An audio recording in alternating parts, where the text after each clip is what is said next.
Buonasera e ben ritrovati con una nuova edizione del TG Flash di New Sicilia.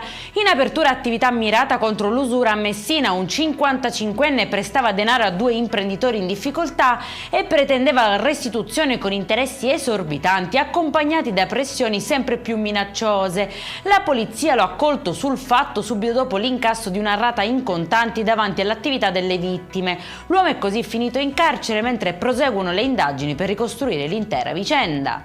Una gelosia sospetta ha rischiato di trasformarsi in tragedia a Mascali nel Catanese. Un sessantenne ha aggredito il vicino afferrandolo per il collo e puntandogli contro una pistola, convinto che avesse una relazione con la sua fidanzata. La vittima è riuscita a liberarsi e a respingere l'uomo, che poco dopo è stato bloccato dai carabinieri. L'arma, risultata una riproduzione ad aria compressa, non ha evitato la denuncia per minacce. Identificati e denunciati 6 responsabili della violenta rissa avvenuta martedì sera nel centro storico di Modic, nel Ragusano.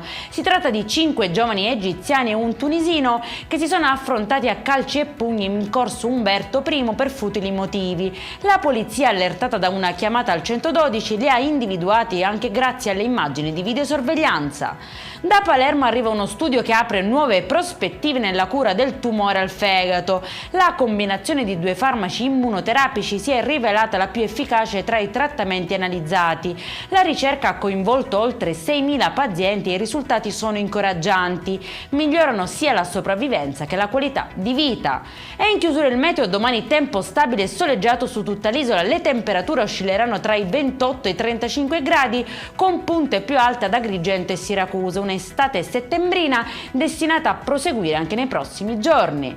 Per questa edizione è tutto, prossimo appuntamento domani alle 13:30. Buona serata.